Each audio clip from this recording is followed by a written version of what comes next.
नमस्कार दोस्तों। तेजी के बाद आज सर्राफा बाजार में ऐसा भूचाल आया है जिसने निवेशकों की नींद उड़ा दी है। बजट से पहले गिरावट शुरू हुई, बजट भाषण के दौरान डर बढ़ा और बजट के बाद भी बाजार संभल नहीं पाया। शेयर बाजार हो या सोना चांदी, आज हर तरफ सिर्फ एक ही शब्द सुनाई दिया, गिरावट, गिरावट और सिर्फ गिरावट। हालात ऐसे हैं कि पिछले 1-2 हफ्तों में जितनी तेजी आई थी उससे कहीं ज्यादा तेज गिरावट सिर्फ कुछ ही दिनों में देखने को मिली। सबसे बड़ा झटका चांदी में लगा है। सिर्फ 3 दिनों में चांदी 1.25 लाख रुपए से ज्यादा टूट चुकी है। बजट वाले दिन रविवार को जैसे ही बाजार खुला, सिल्वर प्राइस सीधे 27,000 रुपए तक लुढ़क गया। वहीं सोना भी इस बिकवाली से बच नहीं पाया और 22,000 रुपए से ज्यादा की गिरावट दर्ज की गई। ऊंचे दाम पर खरीद करने वाले निवेशकों के लिए ये किसी बड़े सदमे से कम नहीं है। सोने और चांदी के ताज़ा रेट पर नजर डालें तो तस्वीर और भी साफ हो जाती है। रविवार सुबह जारी रेट के मुताबिक 24 कैरेट सोना गिरकर 1,53,113 रुपए प्रति 10 ग्राम पर आ गया, जबकि 22 कैरेट सोना 1,40,160 रुपए प्रति 10 ग्राम पर पहुंच गया।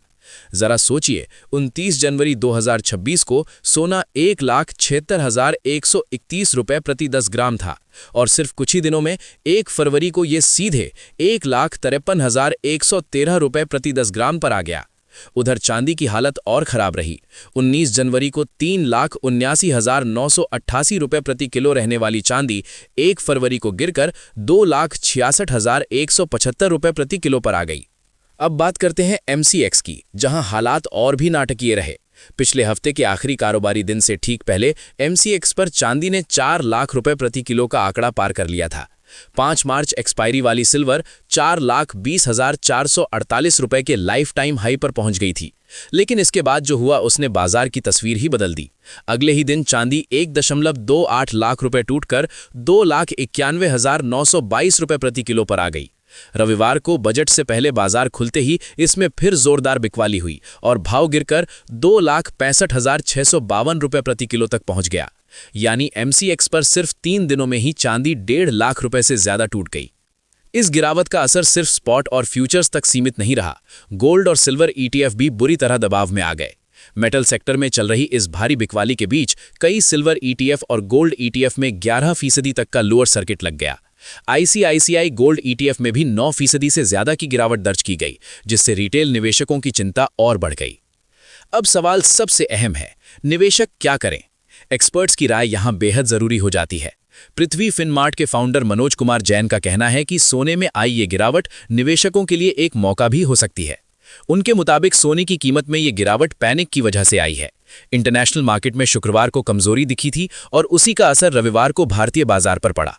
चूंकि आज सिर्फ भारतीय बाजार खुले थे, इसलिए दबाव ज्यादा दिखा। जैसे ही इंटरनेशनल मार्केट में ट्रेडिंग शुरू होगी, सोने में दोबारा तेजी आने की संभावना से इनकार नहीं किया जा सकता। हालांकि चांदी को लेकर एक्सपर्ट्स थोड़े सतर्क हैं। उनका कहना है कि चांदी में उतार चढ़ाव ज्यादा होता है और इसमें जोखिम भी ज्यादा है। मौजूदा स्तर पर निवेश किया जा सकता है, लेकिन सोच समझकर और चरणबद्ध तरीके से। दोस्तों, ये गिरावट हमें एक बार फिर याद दिलाती है कि ऊंचे दाम पर आंख बंद करके निवेश करना कितना जोखिम भरा हो सकता है। बाजार में डर है, लेकिन हर गिरावट सिर्फ नुकसान नहीं, समझदार निवेशकों के लिए मौका भी होती है। अगर आप सोना चांदी, शेयर बाजार और बजट से जुड़ी हर बड़ी हलचल सबसे पहले जानना चाहते हैं तो इस वीडियो को लाइक करें, शेयर करें और चैनल को सब्सक्राइब जरूर करें। हम आपके लिए बाजार की हर बड़ी खबर, हर जरूरी अपडेट लगातार लाते रहेंगे।